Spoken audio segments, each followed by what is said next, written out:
Bonjour à tous et bienvenue sur Studio PM France. Aujourd'hui, dans cette nouvelle grande interview, nous recevons Pascal Corradini qui est enseignant à l'IUT Hubert Curien d'Épinal. Votre nom résonne ces derniers temps localement, notamment car vous dénoncez une forme de maltraitance que vous observez dans le système éducatif français, donc que ce soit au niveau des notes, que vous jugez complètement inadapté, mais aussi au niveau des protocoles sanitaires mis en place dans les établissements scolaires depuis 2 ans maintenant.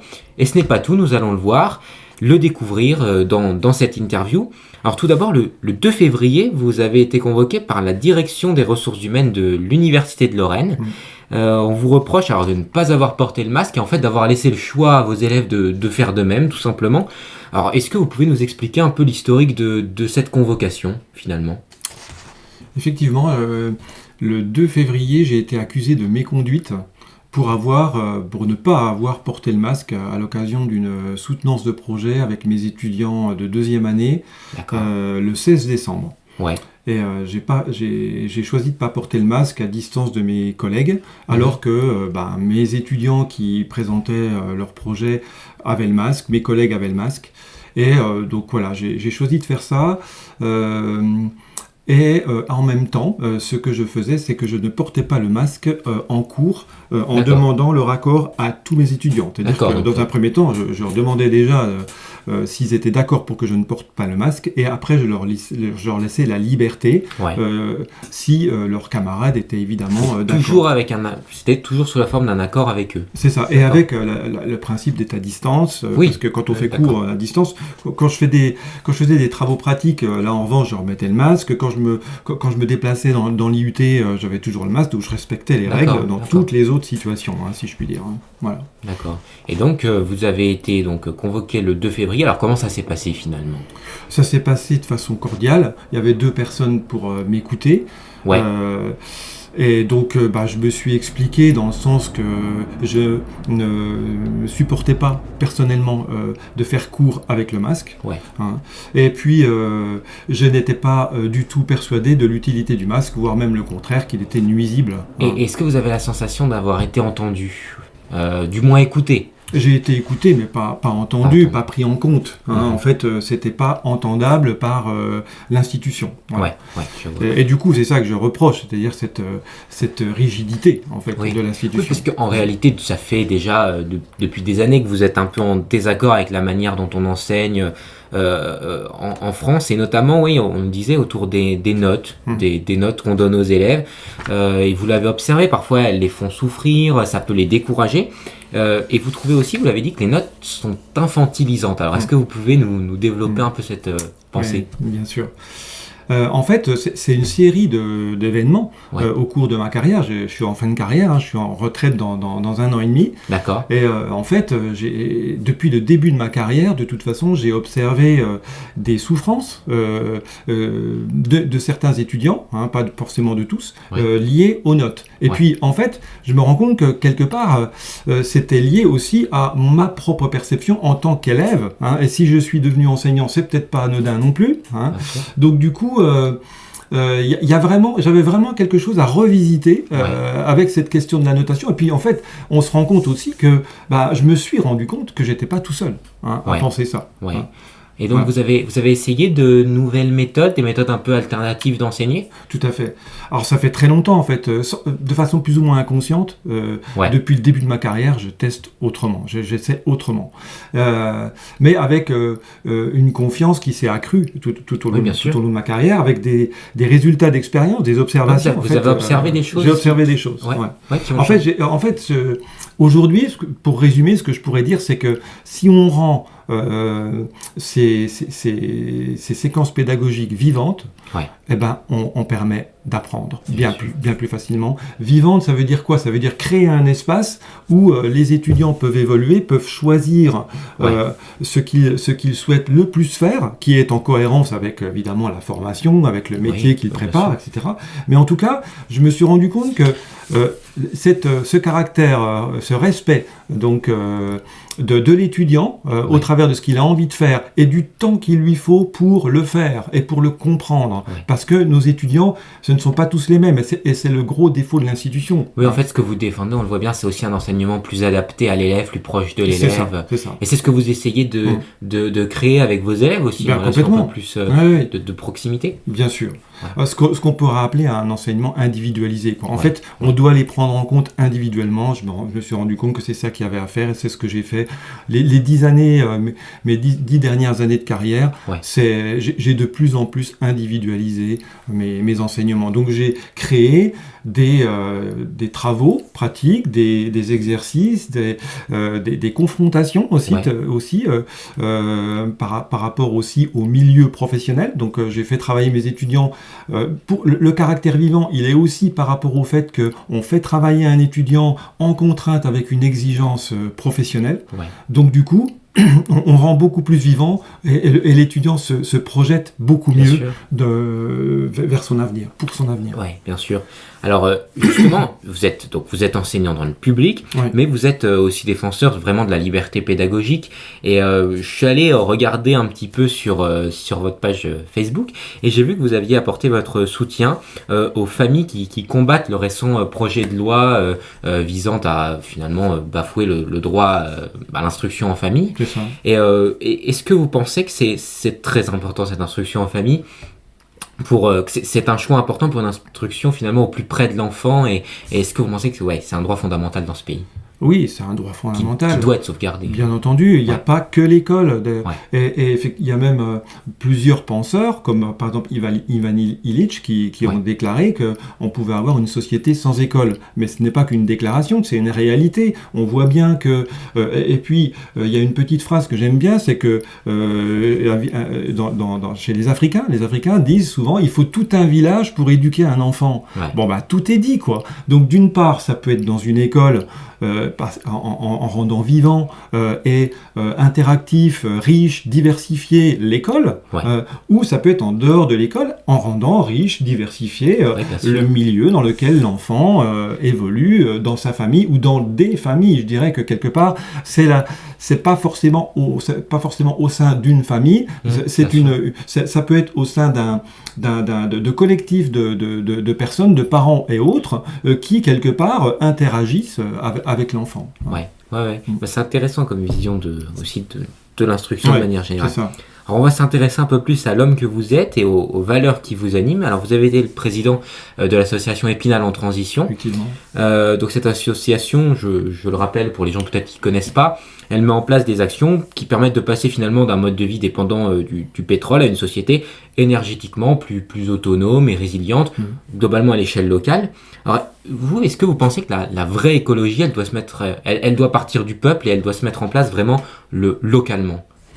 Alors, elle doit partir du peuple de toute évidence, mais dans l'absolu, nos politiques devraient en être conscients. En fait, il ne devrait pas y avoir de dissociation entre la pensée politique et la pensée du peuple, quelque part.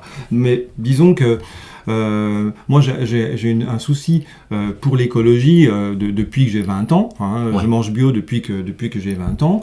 Et voilà, j'ai cette sensibilité à l'environnement. Voilà, donc ce respect de l'environnement. Donc du coup, j'ai voulu le mettre aussi dans mon enseignement. Et puis, j'ai rencontré, il y a eu les Colibris de Pierre Rabhi, et puis il y a eu également Épinal en transition, le mouvement des villes et territoires en transition, qui a été lancé par Rob Hopkins en Angleterre, et qui vise à favoriser les initiatives citoyennes dans le sens de la résilience, pour essayer de s'extraire le plus possible du pétrole et du fossile en général, et puis des initiatives concrètes sur le terrain, par exemple, de se réapproprier l'alimentation, se réapproprier l'énergie, Et du coup, j'ai découvert cette association le jour de sa création, donc en fin 2013. Et puis, j'ai tout de suite, avec Jean-Luc Tonnerieux, qui habite Darnieulles, on a créé ensemble, parce qu'il a voulu ouvrir son lieu, où il a presque 1 hectare, à un collectif pour fabriquer des objets. Donc on a créé des ateliers d'autoconstruction. D'accord. Et en même temps, donc, j'ai participé au démarrage de cette association, et j'ai été le président de cette association de fin 2015 à fin 2017 aussi. Donc une expérience très intéressante de mise en mouvement de collectif. Donc j'ai expérimenté donc la faisabilité de la coopération dans l'état actuel des choses avec une société qui est quand même plutôt dans la compétition que dans la coopération. Voilà. Et donc maintenant, vous êtes le président d'une association qui, alors, vous m'avez dit qu'il fait de la livraison de produits bio en milieu rural. Alors, il y a un projet, donc pour l'instant, ça fonctionne en drive aussi, et il y a un projet de magasin, d'épicerie solidaire. Alors, est-ce qu'on peut en savoir un petit peu plus finalement ? Bien sûr. C'est il y a à peu près 3 ans. Donc j'ai une rencontre avec Véronique Olivier qui donc avait ce projet, qui avait lancé un financement participatif pour pouvoir démarrer ce projet en tant qu'auto-entrepreneur. Et puis il s'est trouvé que le modèle économique aurait été facilité sous la forme associative. Donc voilà, donc elle m'en a parlé et du coup je me suis proposé pour être le président de cette association et puis du coup je participe pour la faire vivre. Donc voilà, on est un certain nombre de personnes, un certain nombre de membres de cette association. Donc on a travaillé sur le modèle économique, sur l'obtention notamment de subventions, l'obtention de prêts. Et puis là, depuis 3 mois maintenant, donc on est installé à Blamont. D'accord.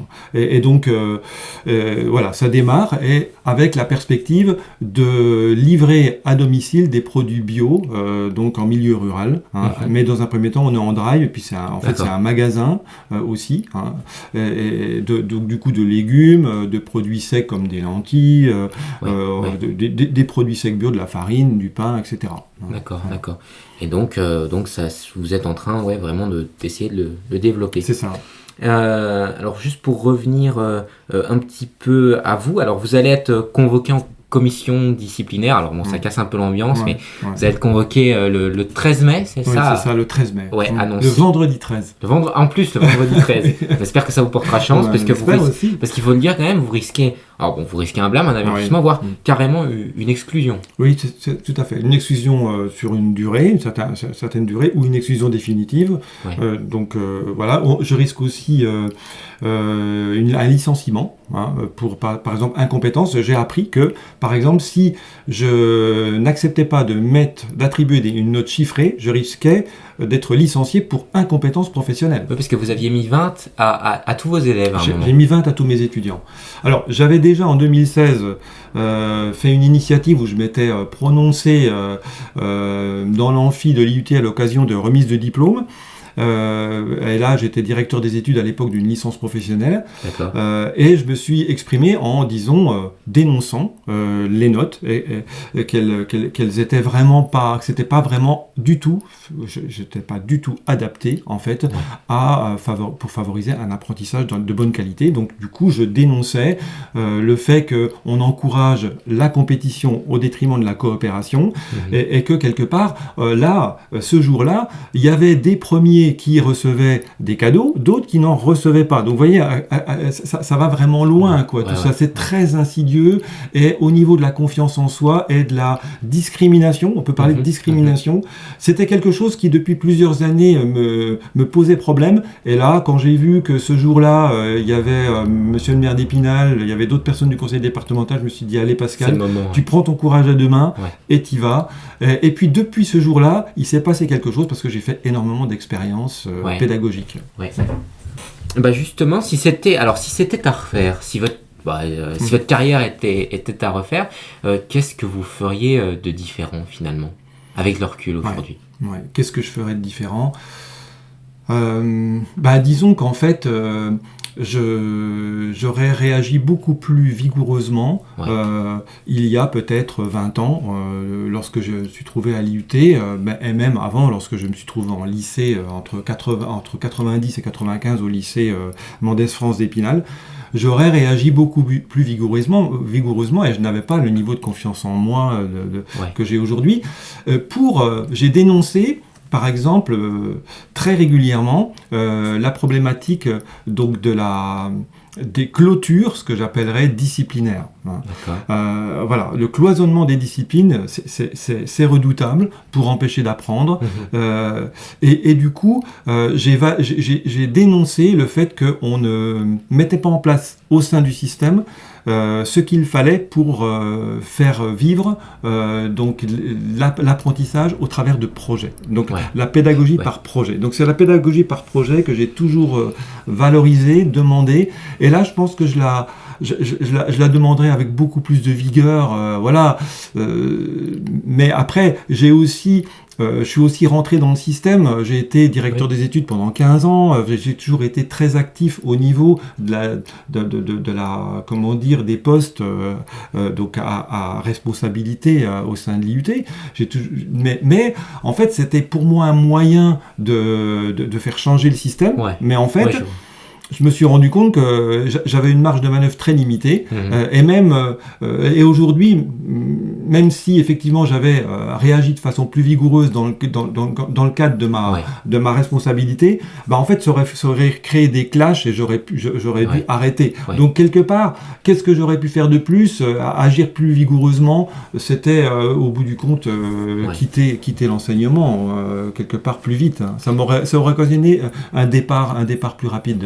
Vous avez jamais pensé à intégrer ou à créer une école alternative type Montessori, etc. C'est quelque chose qui vous attire, qui vous intéresse ? Absolument. Justement, ça fait partie d'un élément d'une initiative que j'ai lancée après justement cette fameuse prise de parole en 2016. En 2017, donc je cherchais avec un ami des solutions pour quitter l'éducation nationale, mais c'était pas forcément pour créer une école alternative.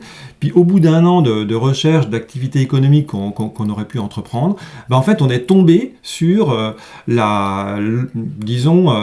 une cohérence, la cohérence et l'utilité, je dirais, de créer une école alternative. Donc c'est une école démocratique qu'on voulait créer. Donc et on n'a pas pu la créer parce que au dernier moment, alors qu'on avait réussi à trouver un lieu, au dernier moment, il y a 2 personnes qui n'ont pas pu poursuivre leur engagement. Et donc du coup, c'est très difficile de créer une école alternative parce que ça met au niveau économique, ça met des contraintes énormes. Donc il n'y a que 1 ou 2 personnes qui peuvent être rémunérées et les autres bénévoles. Enfin, sinon on ne peut pas avoir un modèle économique convenable. Et puis en plus, ça fait payer les parents. Donc voilà, faut mettre tout ça dans la balance. Et du coup, c'est très contraignant. Donc on n'a pas pu le mener. Mais en revanche, le chemin de création de cette école alternative a été formidable. J'ai découvert des pédagogies actives et j'ai découvert notamment la pédagogie donc des écoles du 3e type de Bernard Collot. Donc c'est en fait la liberté, une grande liberté laissée aux enfants, mais une liberté qui est encadrée, bien entendu. Et là, j'ai découvert qu'en fait, dans ma pédagogie, il y avait des éléments de cette pédagogie-là de Bernard Collot. C'est rigolo, j'ai fait des ponts. J'ai fait le fait d'avoir favorisé, d'avoir mis en place, donné un caractère vivant à mes enseignements. Ça s'est rapproché naturellement. Ça s'est rapproché naturellement. Donc vraiment, j'avais mes salles de travaux pratiques. Bon, je suis un technicien, donc j'aime bien toucher la matière. On le rappelle, vous enseignez dans quel domaine, puisqu'on l'a pas dit. Effectivement, on l'a pas dit. Donc j'enseigne dans les énergies renouvelables. Je suis enseignant dans le génie électrique, mais je me suis très vite orienté vers les énergies renouvelables. Donc les énergies renouvelables, c'est solaire pour créer de la chaleur ou de l'électricité. Je suis surtout électricien, en fait. Mais après, je m'intéresse à toute la problématique de l'énergie en général. D'une façon générale, je m'intéresse beaucoup à l'autonomie, l'autoconsommation énergétique. Oui, donc en plus, ça a complètement un lien avec votre parcours. Si vous aviez... Alors, ce serait ma dernière question. Si vous aviez un message à faire passer aux jeunes qui souffrent, pourquoi pas aussi dans le milieu scolaire, etc., qui ne se sentent pas à leur place, qui ne se sentent pas écoutés, si vous aviez un message à leur passer aujourd'hui.